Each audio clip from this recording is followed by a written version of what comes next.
era muito comum as pessoas crerem que se por acaso houvesse uma tempestade, um vendaval ou alguma coisa desse tipo, e as pessoas acenderiam esse ramo, queimaria e fazia fumaça para chegar diante de Deus, e quem sabe Deus os aliviava de uma situação.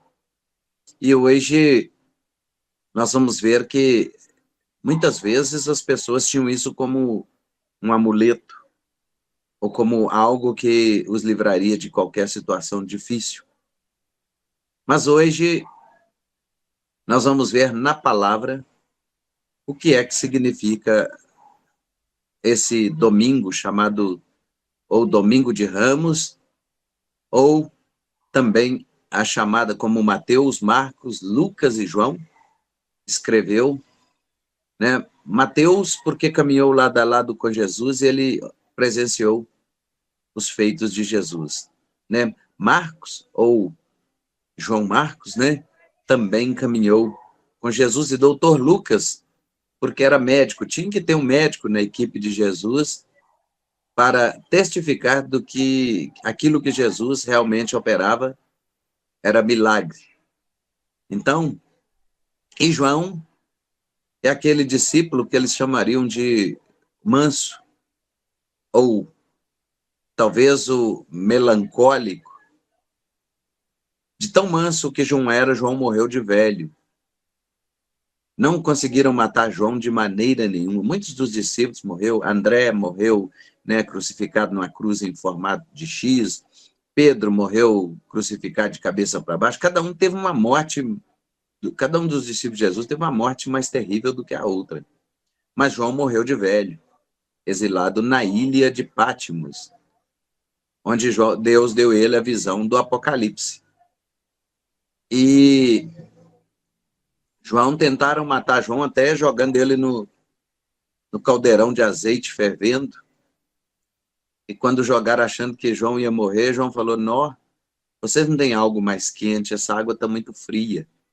Eles não conseguiram matar João. É mandar João para os trabalhos forçados na ilha de Pátimos. Mas hoje, segundo a palavra, eu gostaria que você abrisse a sua Bíblia comigo no livro de Marcos. Nós vamos ler no Marcos, no capítulo número 11, que fala da entrada triunfal em Jerusalém. Marcos, capítulo 11. Eu vou dar alguns segundinhos. Shalom, Lenizete. Shalom, agraciada, abençoada pelo Senhor. Que Deus te abençoe. Seja bem-vinda. Seja bem-vinda em nome de Jesus. Chegou bem na hora. Nós vamos falar de... Hoje nós vamos falar do Domingo de Ramos, né? Hoje nós vamos falar desse domingo que antecede o domingo da Páscoa, do Pessah, né? Da passagem. É importante lermos ao falarmos disso. Então, vamos ler aqui. E logo que se aproximaram de Jerusalém, de Betfagé e de Betânia, junto ao Monte das Oliveiras, enviou 2 dos seus discípulos e disse-lhes: "Ide à aldeia que está defronte de vós, e logo que ali entrardes, encontrareis preso um jumentinho, sobre o qual ainda não montou homem algum, soltai-o e trazei-me. E se alguém vos disser: por que fazeis isso? Dizei-lhes que o Senhor precisa dele, e logo deixará trazer para aqui." E foram e encontraram o jumentinho preso fora da porta, entre 2 caminhos, e o soltaram. E alguns dos que ali estavam lhes disseram: que fazeis soltando o jumentinho? Eles, porém, disseram como Jesus lhes tinha mandado, e os deixaram ir. E levaram o jumentinho e lançaram sobre ele as suas vestes, e assentou-se sobre ele. E muitos estendiam suas vestes pelo caminho, e outros cortavam ramos das árvores e os espalhavam pelo caminho. E aqueles que iam adiante e os que os seguiam clamavam, dizendo: Hosana, bendito o que vem em nome do Senhor. Bendito é o reino de nosso pai Davi, que vem em nome do Senhor. Hosana nas alturas. E Jesus entrou em Jerusalém no templo, e tendo visto tudo ao redor, como se fosse já tarde, saiu para Betânia com os seus 12 discípulos. Eu vou pedir permissão para vocês, vou levantar um pouquinho, vou fechar a minha porta ali, porque hoje está frio, está entrando um vento frio aqui, eu vou fechar a porta.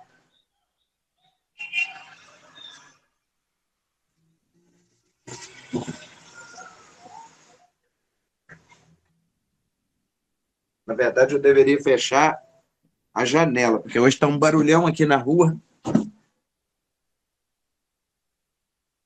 Oremos.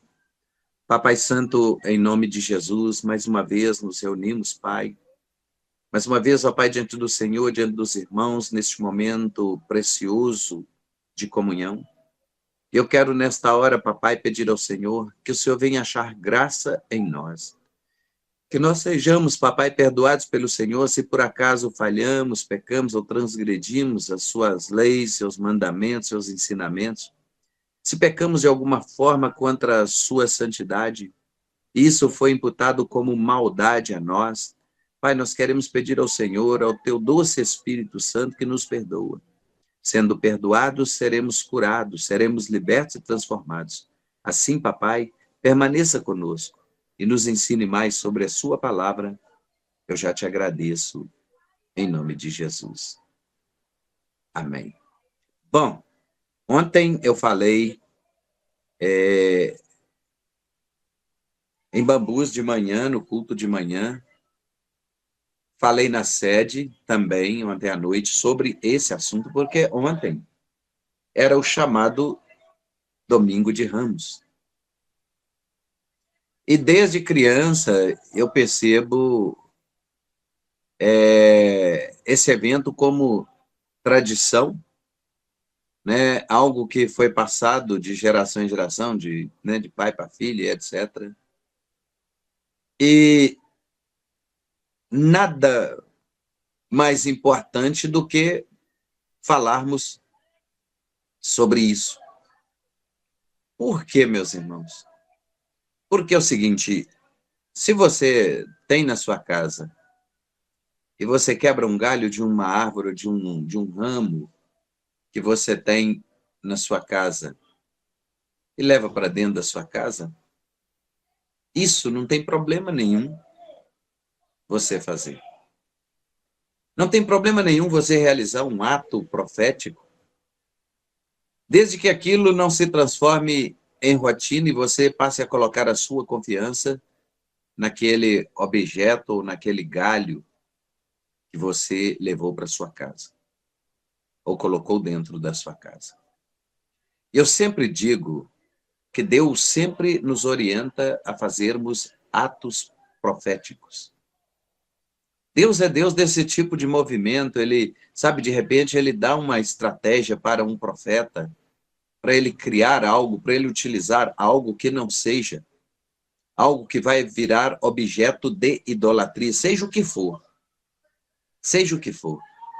Até mesmo na questão, como nós falamos e batemos muito aqui, na imagem de escultura, em outras coisas que nós colocamos a nossa confiança, até no nosso filho, né, ou no dinheiro que seja.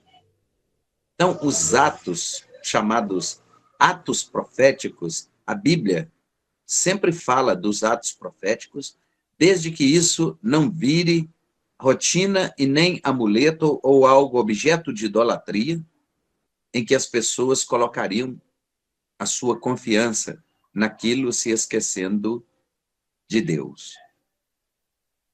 O que nós aprendemos aqui, a palavra diz que Jesus, ele se aproximava de Jerusalém.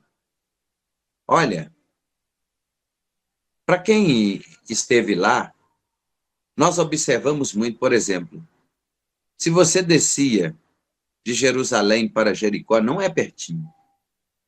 Nós fizemos os trajetos de ônibus, com guias de turismo e etc., para levar a gente para conhecer esses lugares.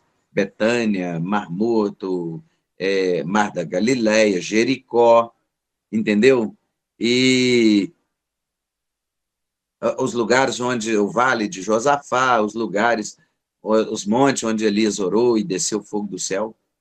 Mas tudo é muito fácil, essa rota é muito fácil, embora a gente não tenha feito tudo isso no mesmo dia, de carro ou de algum tipo de condução, mas a pé não é brincadeira. A rota que Jesus fazia, que seus discípulos faziam, e os profetas faziam. Mas aqui fala que ele se aproximou de Jerusalém, de Betfagé e de Betânia, junto ao Monte das Oliveiras, e enviou 2 dos seus discípulos, e disse-lhes: ide à aldeia que está de fronte de vós, e logo que ali entrardes, encontrareis preso um jumentinho sobre o qual ainda não montou homem algum, soltai-o e trazei-mo.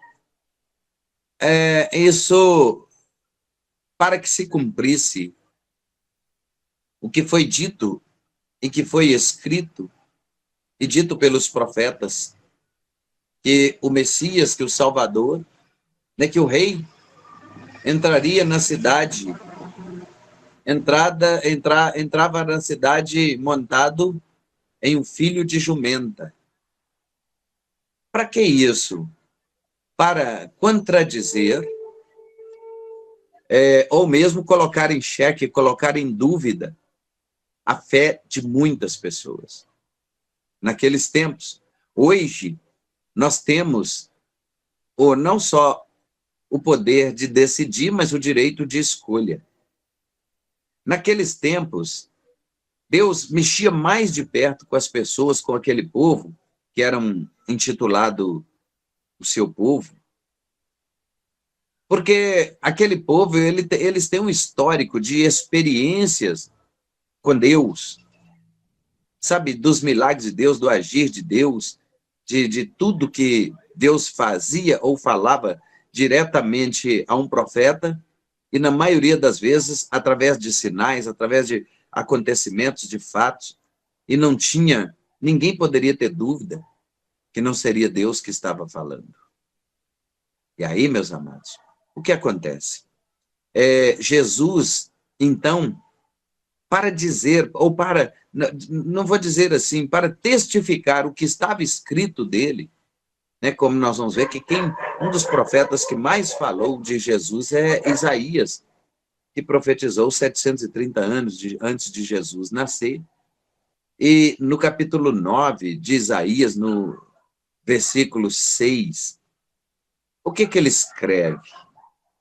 Porque o menino nos nasceu, um filho se nos deu, e o seu nome será Maravilhoso, Conselheiro, Deus Forte, Príncipe da Paz, Pai da Eternidade. E o principado estava sobre os seus ombros, e o seu reinado não terá fim.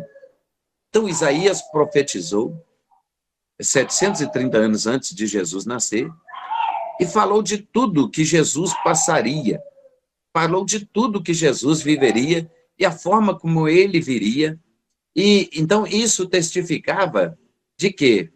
Que quem creu nas palavras dos profetas, não é, porque quem creu na lei, né, e nos profetas, não seriam confundidos nesse tempo. Quando aqui nós vemos em Marcos 11, a chamada entrada triunfal em Jerusalém, isso aí testificava de quê? Que Jesus viria, talvez da forma como que muitos que se achavam grandes não esperavam, porque eles esperavam um rei, né, vindo na sua majestade, né, com capa de rei, com coroa de rei, montado numa carruagem, né, e ostentando muita coisa e cheio de rijo clamor de poder e glória. Mas, quando Jesus, olha só para vocês verem, quando Jesus ele entra, né, quando ele vai entrar na cidade, ele ordena a 2 de seus discípulos que vão adiante, na entrada da cidade, vão encontrar o quê? O mistério começa aí. Como que os discípulos saberiam que na entrada da cidade que haveria um jumento preso e que eles poderiam soltar aquele jumento e trazê-lo até Jesus? Naqueles tempos, o jumento era um animal de carga, e roubar um jumento naqueles tempos é como roubar um carro hoje. Um jumento era uma preciosidade que o homem tinha, porque transportava carga, ajudava nos trabalhos pesados e etc. Um jumento tinha muito valor naqueles tempos. Mas Jesus fala assim, olha, vocês vão soltar esse jumento, vão trazer aqui. E se alguém questionar a vocês, vocês vão dizer, olha, nós estamos desprendendo o jumento, porque o nosso mestre, o Senhor, precisa dele. O que eu aprendo com isso? Olha só, eles foram ordenados por Jesus. E Jesus ensinou até as palavras que eles deveriam falar. E o próprio Jesus afirmou várias vezes que, por nossas palavras, nós seríamos justificados, e por nossas palavras também nós poderíamos ser condenados. Então Jesus ordenou e disse o que eles iriam falar caso fossem questionados por alguém, que eu aprendo, e quero que você aprenda com isso. Por muitas e muitas vezes, quando Jesus disse assim, quando vocês foram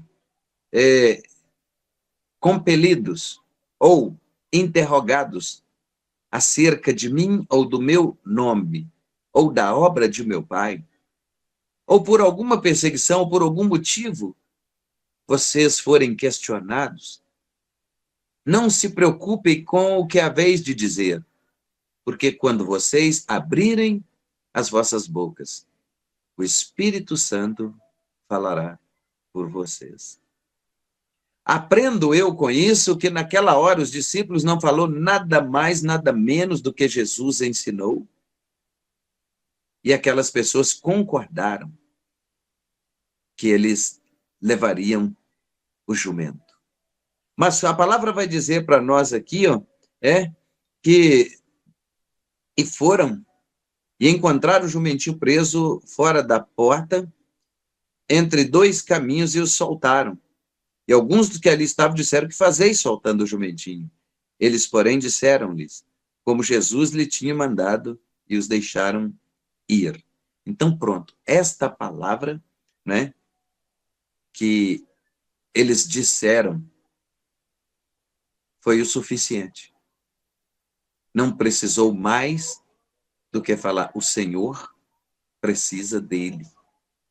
Então, amados, quando Jesus, eles levam o jumentinho, né, e Jesus, e lançaram sobre ele as suas vestes, e assentou sobre ele. Ou seja, levaram o jumentinho até Jesus, e agora os seus discípulos, né, antigamente não andavam. Por exemplo, se eu tirar essa camisa aqui, eu vou ficar sem nada, porque eu não estou usando nada, nenhuma camiseta, nada por baixo.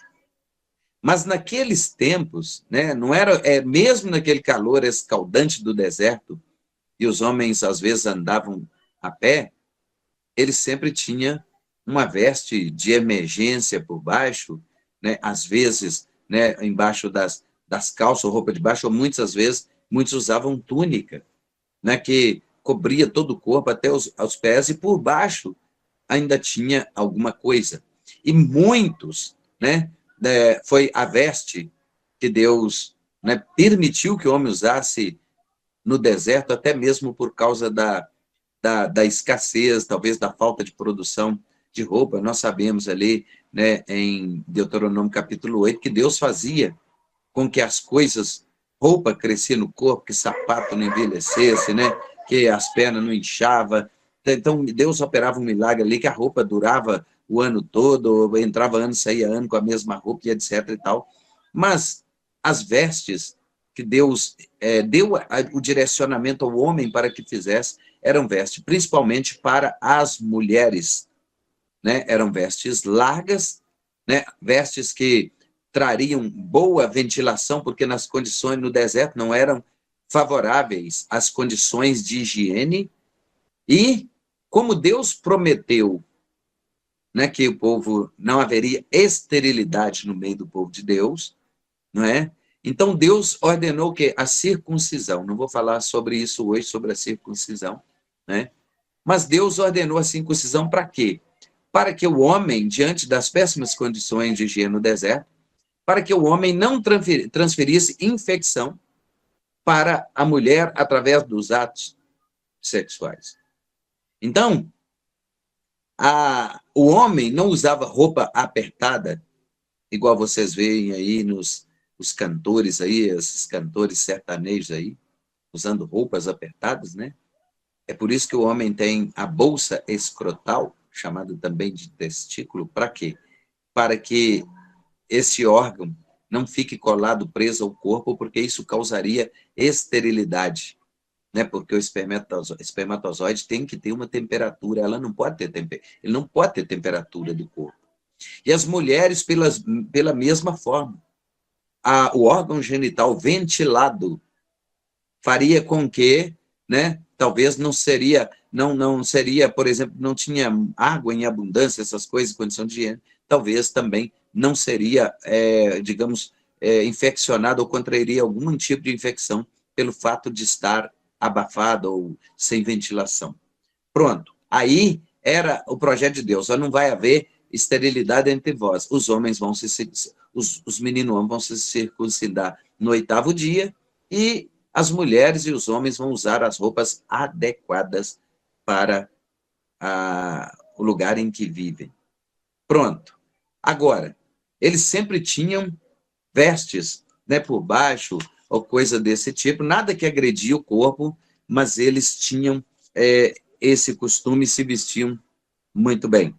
Bom, olha só, versículo 7, versículo 8. E muitos estendiam as suas vestes, como eu disse, pelo caminho e também no lombo dos animais.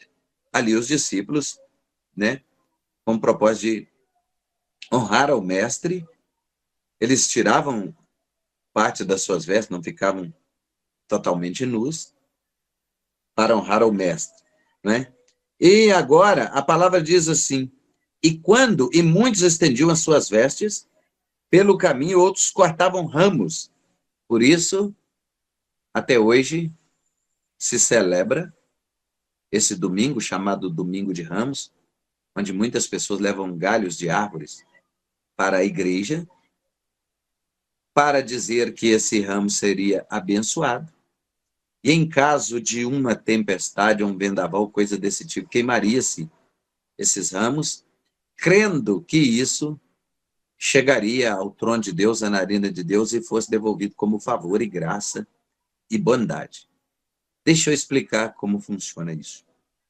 Por muitas vezes, nós sabemos que nós não temos, as nossas casas não têm estrutura para aguentar vento de 100, 120, 150 quilômetros por hora.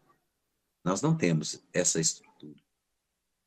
Mas, por várias vezes, eu saí na varanda da minha casa, na janela da minha casa, estendi as mãos, pedindo a Deus para acalmar o vento, a fúria do vento, a tempestade. E por várias vezes isso aconteceu. O ramo, ou queimar incenso, significa, na verdade, algo que se pode oferecer que não seja amuleto. De repente você tem uma árvore, como eu tenho aqui na minha casa, tem na varanda, tem lá no quintal, tem árvore, tem planta. Eu tiro uma galha e trago para dentro da minha casa ali e posso usar aquilo como um ato profético, não que seja algo repetitivo e algo agora que vai se tornar o meu amuleto e vai ser meu objeto de crença. Não é isso. Não é isso que a palavra ensina. Vocês vão ver que lá no Êxodo 15, Deus manda Moisés quebrar um galho da árvore e jogar na água, que era amargosa. Tanto que no lugar passou a se chamar Mara. Mas foi a única vez que Deus mandou usar um galho de árvore. Deus já mandou usar o cajado. Deus já mandou usar plasta de figo na época da doença do rei Ezequias. Então, na caminhada, e o que está registrado na palavra, é que Deus nunca mandou alguém fazer alguma coisa e repetir aquilo depois. Não é? Deus mandou o homem ferir a espada, a terra com a espada. Então, por muitas e muitas vezes, Deus manda. Deus pode me dar uma direção, Deus pode te dar uma direção de fazer algo que vai ser benefício para alguém, ou para você, ou para alguém que está em volta, ou alguém que está em apuros, mas que aquilo seja utilizado talvez uma vez ou duas, ou no máximo até 7 vezes, e depois aquilo já vira objeto de idolatria. Eu já não estou confiando mais em Deus, estou confiando no objeto que eu tenho. Eu estou confiando em um amuleto, eu estou confiando em algo que não é Deus. Né? No Salmo 115, né, a partir do versículo 4, ele deixa escrito. Né? Ele fala sobre a idolatria. Ele fala, olha, os ídolos deles são prata e ouro, obra feita pelas mãos de homem. Tem boca, mas não falam. Tem nariz, mas não cheiram. Tem olhos, mas não vê. Tem ouvidos, mas não ouvem. Tem mãos, mas não apalpam. E nem som algum sai da sua garganta. Tem pé, mas não anda. E aí ele diz o quê? Tornem-se semelhante a eles todos os que o fazem e todos que neles confiam. E ele fala, confia no Senhor, ó Israel. Ele é teu Deus, ele é teu escudo, ele é o teu auxílio. Confia somente em Deus. Mas aqui, eles cortaram árvores e espalhavam pelo caminho. E aqueles que o seguiam, aqueles que iam diante dele e os que o seguiam clamavam dizendo, Hosana, Hosana, Hosana nas alturas, bendito o que vem em nome do Senhor, Hosana nas alturas. O que nós aprendemos que todos que esperavam, muitos esperavam um Jesus majestoso, né, com aparência de rei, com aspecto de rei, com tipo de milionário, né, montado em uma carruagem. Mas não foi isso. Não era isso que estava escrito dele, nem na lei, nem nos profetas, no Antigo Testamento, não era isso. As pessoas que se enganaram eram os que seriam chamados de doutores da lei, de escribas e fariseus, homens que achavam serem conhecedores demais, não é? Daquilo que dizia a respeito às instruções de Deus, a lei de Deus, ou a Torá, o Pentateuco, ou, digamos, o Velho Testamento. Eles achavam conhecedores demais, entendidos demais do assunto, a ponto de não receber a Jesus Cristo, porque ele nasceu de uma virgem, muito pobre, pobrezinha mesmo, muito simples, muito humilde, que recebeu a visita do anjo Gabriel. E uma visita que ela entendeu imediatamente que não era deste mundo, porque a palavra do Senhor diz que a saudação que o anjo Gabriel levou a Maria não era a saudação deste mundo, porque o anjo falou, salve agraciada do Senhor. Bendita és tu entre as mulheres. Achaste graça aos olhos do Senhor. E ele, a sombra do Altíssimo, a sombra do Espírito Santo, te cobrirá. E darás à luz a um filho. E porás nele o nome que está escrito em Isaías 9:6, porás o nome nele de Emanuel, Jesus, Emanuel, Emanuel, Deus dentro do homem, Deus conosco. E o seu nome será maravilhoso, seu nome será conselheiro, seu nome será Deus forte, seu nome será príncipe da paz, seu nome será Pai da eternidade, e o governo, o reinado, o domínio estará sobre ele, e o seu reino não terá fim. O que eu quero dizer com isso? Uma multidão ia adiante de Jesus, uma multidão ia atrás de Jesus, clamando Hosana, Hosana, Hosana nas alturas, bendito em que vem em nome do Senhor, e também uma multidão que deixou de ir, não é? Os que não o receberam. Por isso nós somos hoje, temos a oportunidade de nos declararmos filhos, porque nós agora o recebemos, quando ele foi rejeitado pelos seus. Por quê? Jesus veio da tribo de Judá. A mais falada e a mais avacalhada. Só para vocês terem ideia, para Jesus nascer, para ter sequência na linhagem de Jesus, foi preciso Deus matar 2 filhos de Judá, e depois disso, alguém se passar por prostituta, a Tamar, nora de Judá. Ela se passou por prostituta quando Judá era viúvo. Olha só, Judá ficou viúvo e ela tinha casado com um filho de Judá chamado Er. Tamar casou com Er, Judá ficou viúvo. Só que, olha só, gente, o que o diabo fazia. Quando eles tinham um relacionamento, Er derramava o esperma na terra para não ter filhos. Ele não queria ter filhos. E Deus o matou por isso. Né? Aí depois veio Selá.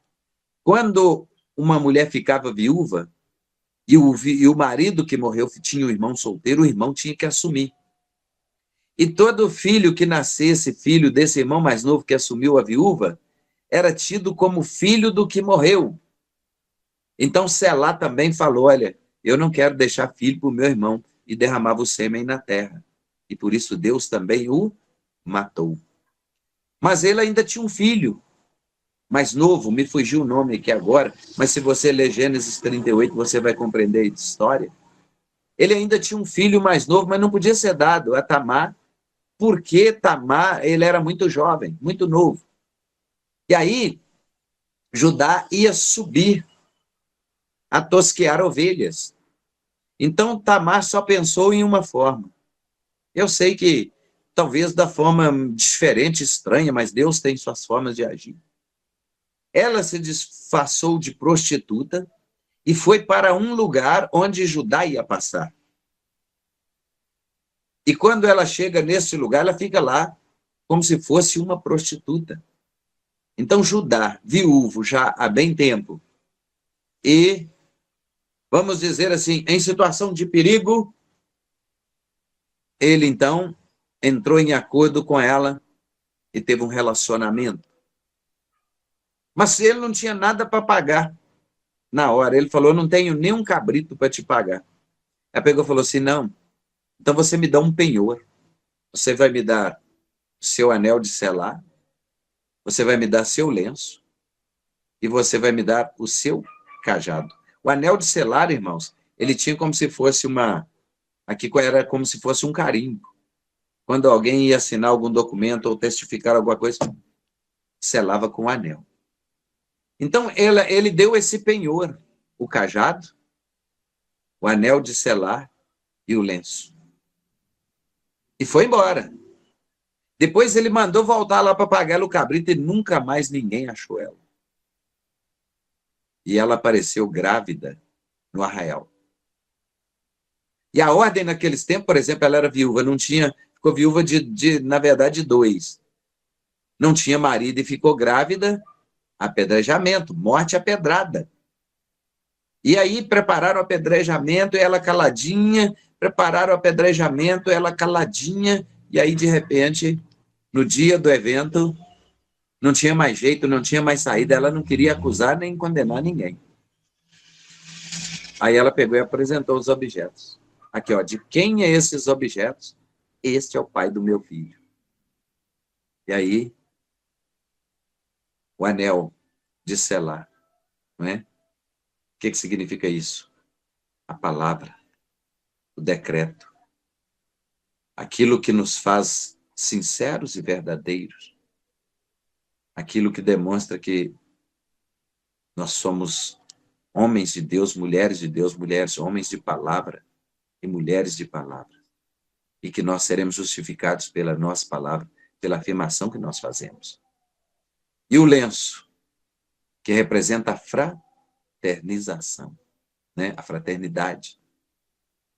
E depois o cajado, a autoridade. Então Judá falou, ela é mais justa do que eu. Ela não foi apedrejada. E daí o menino nasceu. E foi dessa sequência, desse nascimento do filho de Tamar com Judá, que posteriormente viria a nascer Jesus Cristo. A história é longa, porque a genealogia é muito grande. Passaram-se anos e anos e anos e anos, mas Jesus veio de lá. Então, quando alguém falou que o Salvador, o Messias, o Cristo ungido, nasceria da tribo de Judá, descendência de Judá, da Judéia, alguém falou, poderia vir boa coisa da Judéia? Poderia, né, vir boa coisa da Judéia?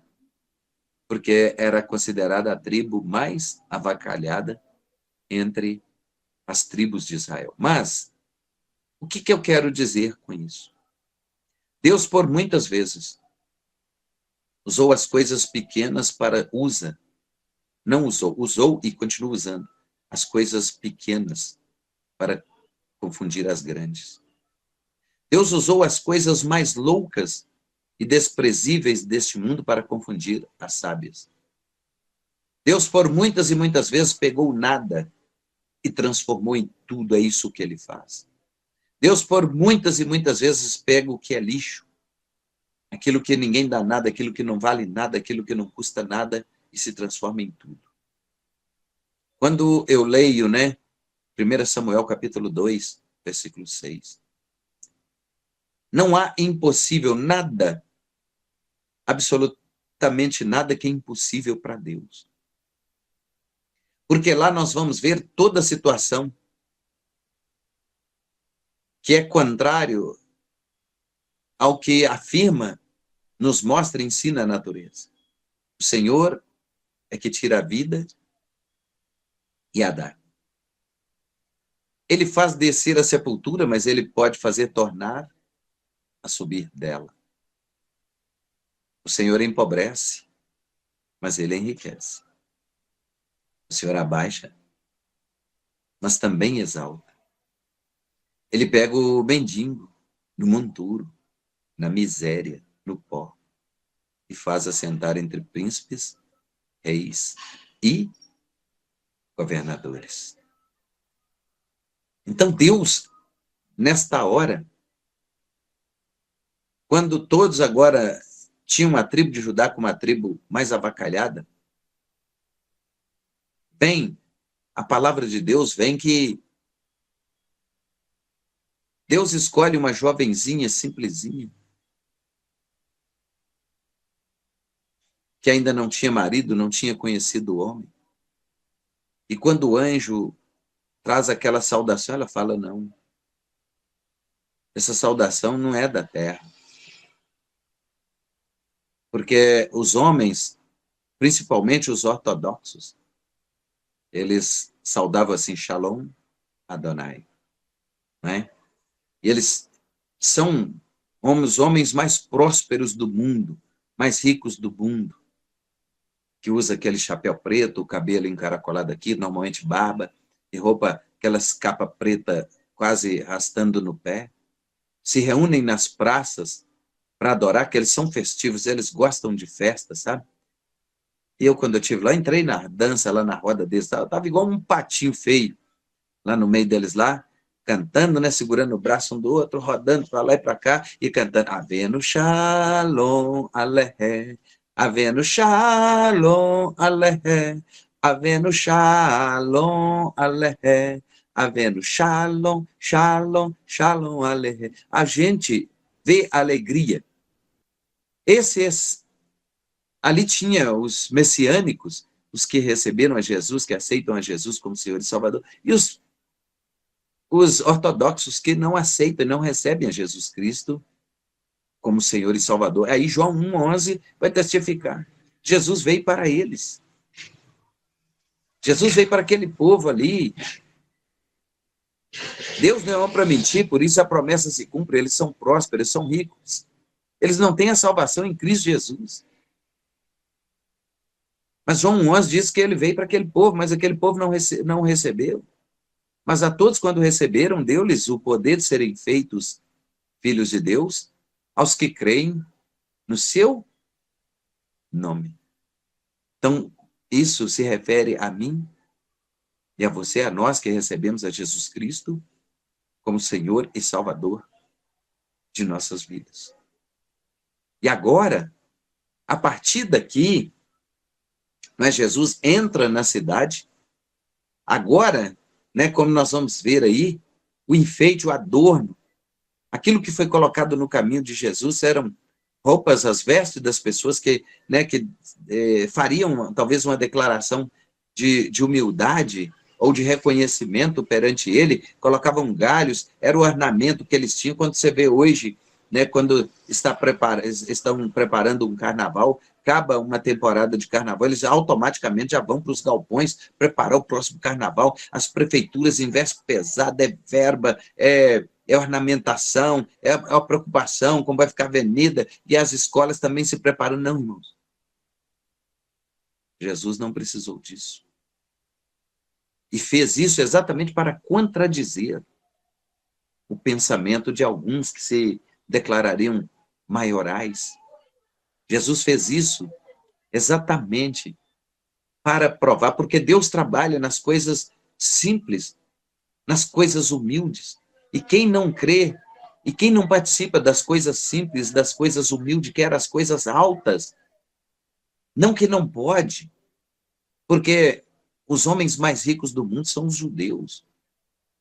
Pode, Deus é cumpridor de palavra, é cumpridor de promessa, e a palavra dele não volta vazia. Mas antes de qualquer coisa, quando ele entra na cidade, agora ele está ensinando, ele está abrindo as portas da cidade, ele está entrando na cidade montado em um jumento, em um filho de uma jumenta, que talvez era um animal caro para a época, mas um animal que era considerado um animal desprezível, por não ser um animal assim, digamos que seja dotado de muita inteligência. Mas ele fez isso, deu o exemplo para nós, e as ordenanças que Deus deixou. Hoje nós preocupamos com o que fazer, o que não vamos fazer. Jesus já deixou claro o que nós temos que fazer. Jesus já deixou claro. Jesus deixou 3 ordenanças, são 3 ordenanças, ensinamentos são muitos, mas as ordenanças são 3. Qual que é a primeira ordenança? É o batismo. Quando ele fala aí de por todo mundo e pregai o evangelho a toda criatura. Quem crer e for batizado vai ser salvo. Quem não crer vai ser condenado. E ele fala dos sinais que vão seguir os que crerem. E ele fala, em meu nome vocês expulsarão os demônios. Em meu nome vocês falarão novas línguas. Em meu nome vocês pegarão na serpente autoridade sobre os espíritos imundos. Em meu nome, se vocês beberem alguma coisa mortífera, em nome dele, se alguém tentar te envenenar e você agradecer e abençoar aquele alimento antes de ingerir ou antes de comer. Em meu nome, se beber alguma coisa mortífera, não lhes fará dano algum. Em meu nome, vocês colocarão a mão sobre os enfermos e eles serão curados. Então, a primeira ordenança de Jesus é a ordem. Ele não perguntou se a gente quer fazer, não. É o ide, é o ir e pregar. Irmãos, eu gostaria de ser 10, sabe? De tantas pessoas que chegam perto de mim passando por dificuldade. Não, eu vou lá na sua casa, você deixa eu ir lá na sua casa, fazer uma campanha na sua casa, fazer uma célula na sua casa, igual eu estou fazendo aqui, perto da casa da minha mãe. Mas a minha mãe, voltamos da casa da senhora lá rindo, alegres, na quinta-feira. porque eu preguei sobre 2 Reis, capítulo 5, que fala a história dos 7 mergulhos de Naamã leproso. E quando eu terminei de pregar, ela falou assim: ô, dona Maria, essa palavra acertou em mim. É o jeito dela, né? Pessoa mais velha e tal. E eu nunca tinha ouvido alguém falar isso, né? Muitas vezes a pessoa fala: ó, pastor, Deus falou comigo, essa palavra foi para mim, Deus me abençoou nesta palavra, não, Deus me deu uma direção, Deus me deu uma instrução. Olha, o que o senhor pregou hoje falou para mim, né? Já ouvi isso muitas e muitas e muitas e muitas vezes. Mas dessa forma, eu mais a minha mãe voltamos para casa rindo, porque ela falou: olha, esta palavra acertou em mim, nesse tipo, nessa expressão, esta palavra acertou em mim, não é? E nós voltamos alegres, por quê? Depois, na sexta-feira, eu ia para a oração em Bambus, eu, a diaconisa Andréia, minha irmã, minha mãe também topou ir, que já está com idade, a gente não fica insistindo não, mas topou ir. Na sexta anterior, ela foi para a Vargem com a gente, ela e essa senhora que eu estou me referindo, e a minha mãe falou assim: eu convidei, né, mas a gente não força a barra, porque é por causa da idade e tal, né?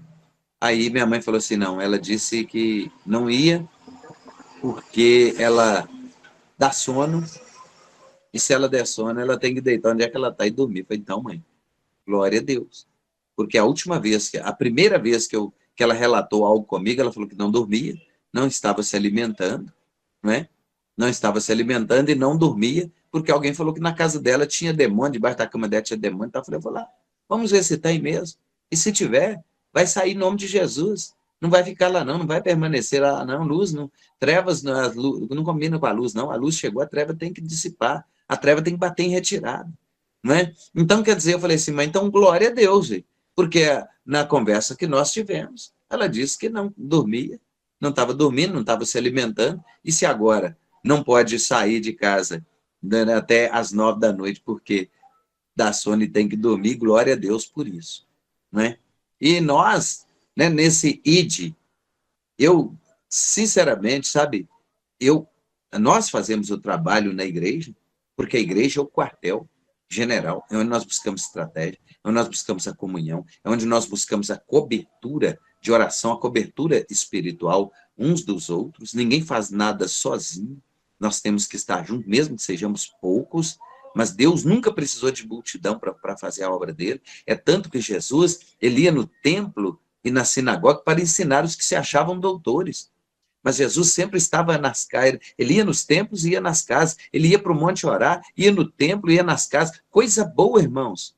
É a gente levar luz para um lar, é a gente levar luz, né, para onde às vezes as trevas estão dominando. Essa era a ordem de Jesus: ide por todo mundo e pregar o evangelho a toda criatura. Jesus não falou: fiquem dentro da igreja, esperando quem vem, não. Vá onde for necessário, leve luz. E está faltando isso no nosso meio hoje. Sabe, pessoas com disposição de falar: olha, fulano não pode não, ciclano. Eu não espero isso, irmão. Nunca esperei. Ah, fulano não posso não, tá bom, muito obrigado, Deus te abençoe. Ah, também não posso não, muito obrigado, Deus te abençoe. Ninguém pode não, estou indo.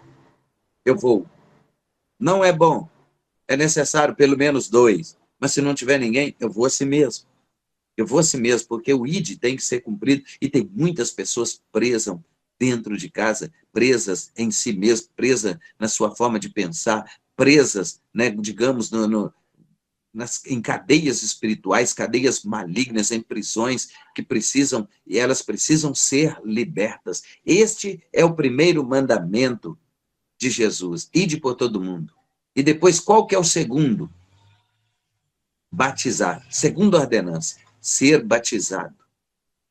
Quem crer e for batizado vai ser salvo. É o batismo nas águas.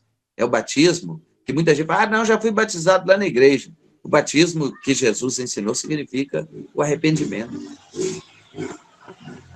Uma criança de 6 meses ou até 1 ano de idade, ela vai se arrepender de quê? Jesus falou: olha, o batismo é como se a gente fosse sepultado para a vida do mundo, para a vida que nós vivíamos, para a vida que não agrada a Deus, e agora ressurgir como nova criatura para andar em novidade de vida. E depois, o terceiro, a Santa Ceia. A ceia é que nos livra. A Santa Ceia é que nos tira de sobre nós toda a acusação do nosso adversário. Então, essas três ordenanças concordam aqui, ó, Isaías capítulo 61. Você vai, se você tiver fácil aí, você volta, tá? No livro do profeta Isaías, se não tiver facilidade, me ouça, tá? Isaías 61. A palavra fala assim: o Espírito do Senhor Jeová está sobre mim. Se você ler, o título do capítulo está dizendo: a salvação é proclamada. Então, o Espírito do Senhor Jeová está sobre mim, no singular, ou uma referência à minha pessoa. E se você ler, a referência é a sua pessoa. Então, agora, logo em seguida, fala assim: porque o Senhor me ungiu. De novo, ungir significa separar, significa selecionar, significa ungir, significa separado para um ministério, não é? Ungir significa ser escolhido para exercer algo da parte de Deus, para levar o reino de Deus, para levar as boas novas, para levar notícia de salvação àqueles que necessitam. Ele me ungiu para pregar boas novas aos mansos, né? E manso é como eu me referi a João aqui. Sabe aquela pessoa que é passiva de ser doutrinada? Por que hoje existem muitas pessoas que ainda não entenderam o propósito da vinda de Jesus ou da morte de Jesus? Que às vezes até ouve falar, se compadece, quebranta o coração, mas é manso. Qualquer vento leva ele. Qualquer vento de doutrina leva ele. Por isso, muita gente carregou ramo. Eu vi quando eu saí de casa aqui ontem, à frente da igreja católica lotada de gente com ramo na mão. Estava até bonito, com ramo na mão. Eu falei com a minha esposa, ela riu. Falei assim, quase que eu falei com o pessoal para levar um galho de ramo para a igreja. Falei, mas nós não podemos fazer isso. Porque há poder no nome de Jesus, há poder no sangue de Jesus. Não é nenhum amuleto, não é nenhum objeto que vai nos dar livramento na hora da aflição. Somente o sangue de Jesus. Então, ele nos enviou a pregar boas novas aos mansos e enviou-nos a restaurar os contritos de coração, a proclamar liberdade aos cativos e a abertura de prisão aos presos, e a pregoar o ano aceitável do Senhor e o dia da vingança do nosso Deus e a consolar todos os tristes. Versículo 3 ainda continua. E a ordenar acerca dos tristes de Sião. Sião é a igreja do Senhor. Que se lhes dê ornamento por cinza, óleo de gozo por tristeza e veste do louvor por espírito angustiado, a fim que se chamem árvore de justiça, plantação do Senhor, para que ele seja glorificado. Era esse o propósito. A entrada triunfal em Jerusalém